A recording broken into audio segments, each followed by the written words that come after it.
Terima kasih Anda masih bersama kami. Bagi Anda yang baru saja bergabung, kami hadirkan kembali 3 berita utama hari ini.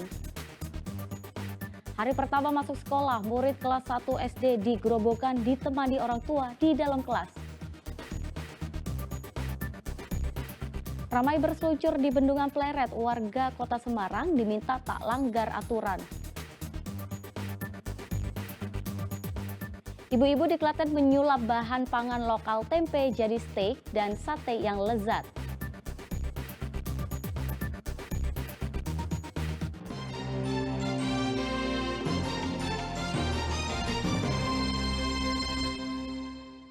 Ya, sebuah pondok pesantren di Brebes terbilang unik. Pasalnya mayoritas santrinya berasal dari luar daerah Jawa Tengah. Selain itu, pesantren ini juga memiliki usia santri yang beragam, mulai dari muda hingga usia lanjut. Pondok pesantren yang ada di Desa Ganggawang, Kecamatan Salem, Brebes, mungkin terlihat sama seperti pondok pesantren pada umumnya. Namun jika dilihat dari data santri, mayoritas mereka datang dari luar wilayah Jawa Tengah. Rata-rata mereka berasal dari Bandung, Jawa Barat, yang ingin melanjutkan pendidikan di pesantren Ta'alumul Huda. Tak hanya memiliki pendidikan formal dari tingkat SD, SMP, dan SMA, pesantren ini juga membuka pendidikan bagi anak usia dini atau PAUD, hingga program sekolah kelompok belajar paket atau pendidikan kesetaraan untuk paket A, B, dan C. Salah satu santri asal Bandung mengaku sudah 1 tahun belajar di pondok pesantren dalam program PKBM. Awalnya ia mengalami kesulitan belajar hingga akhirnya setelah masuk pesantren, ia bisa lulus dengan ijazah kesetaraan paket C. Alhamdulillah selama saya belajar sekolah di PKBM, saya banyak setiasi, saya banyak pengalaman sehingga saya masuk 2021, sekarang sudah lulus 2024 ya Pak. Total santri di Pondok Pesantren Ta'alumul Huda Brebes ada 1.541 orang dan mayoritas berasal dari Jawa Barat. Pesantren Ta'alumul Huda yang ada di perbatasan antara Kabupaten Brebes dan Kabupaten Kuningan, sehingga di sini santrinya walaupun di daerah Jawa Tengah banyak dari Jawa Barat. Alhamdulillah kita sudah termasuk PKBM yang terbanyak se-Kabupaten Brebes dengan peserta didik di atas 400. Sampai sekarang ini jumlah santri sekitar 1.541 yang domisili di Pondok Pesantren Ta'alumul Huda ini. Belajar memang tak memandang usia atau asal. Selama masih ada keinginan, pasti ada jalan untuk bisa menuntut ilmu di semua jenjang pendidikan. Sugihartono melaporkan dari Brebes. Kita ke informasi berikutnya, mahasiswa di Kota Tegal diajak untuk berkolaborasi membangun nilai integritas di masyarakat. Hal itu dapat dilakukan jika mahasiswa mulai menerapkannya di lingkungan keluarga.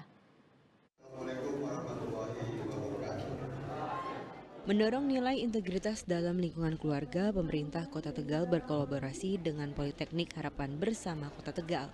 Bertempat di Aula Politeknik Harapan Bersama Kota Tegal, ratusan mahasiswa diajak untuk membangun Kota Tegal lebih baik. Salah satunya dengan membangun nilai-nilai integritas baik di lingkungan keluarga atau yang lebih luas.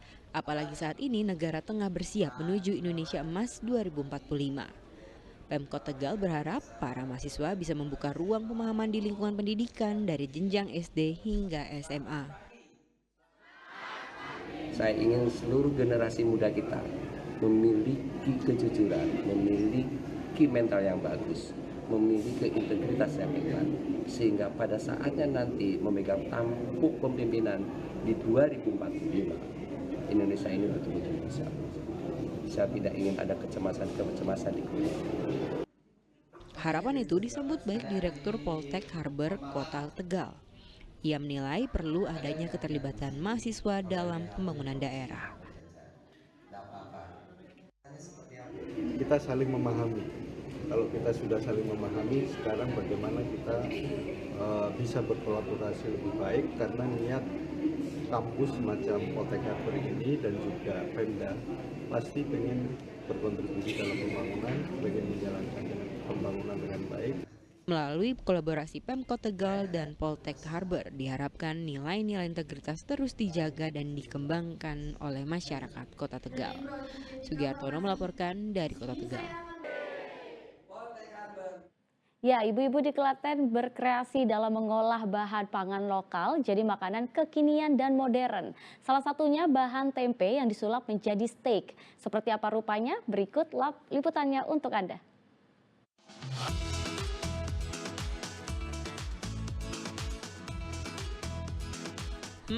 Aneka makanan ini buat perut jadi lapar ya.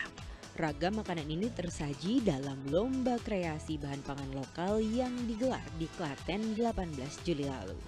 Aneka bahan lokal seperti tempe hingga umbi-umbi diolah jadi makanan kekinian dan modern.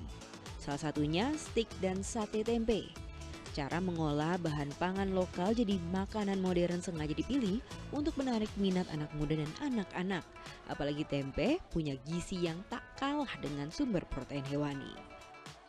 Lagi booming itu di steak, beli steak dan lain sebagainya. Kenapa kita sebagai ibu rumah tangga tidak bisa menginovasi mengangkat tempe yang dianggap makanan pinggiran, tapi bisa kita misalkan inovasi lebih hebat lagi, bisa masuk restoran gitu Mas. Dan proteinnya juga gizinya iya, juga gizinya bagus kalau protein nabati hewani itu. Ya nabati itu kan untuk anak-anak itu biar mengurangi dari protein hewani ke protein nabati biar balance gitu Mas.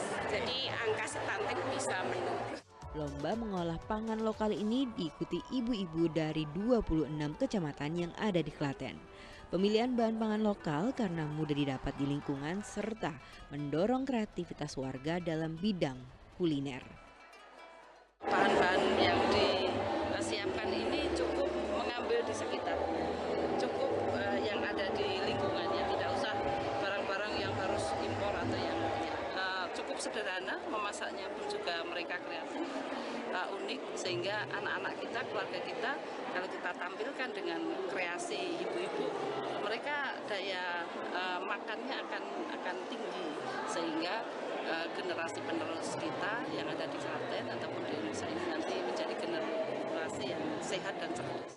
Kriteria penilaian dalam lomba kreasi pangan lokal tidak hanya kreativitas tetapi juga cita rasa, nilai gizi hingga keragaman bahan pangan lokal.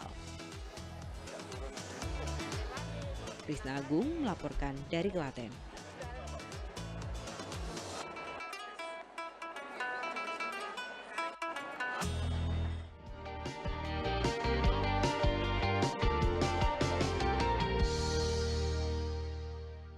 Ya, informasi tadi mengakhiri jumpa kita hari ini. Atas nama rekan yang bertugas, saya Tetrika Putri mengucapkan terima kasih atas kebersamaan Anda.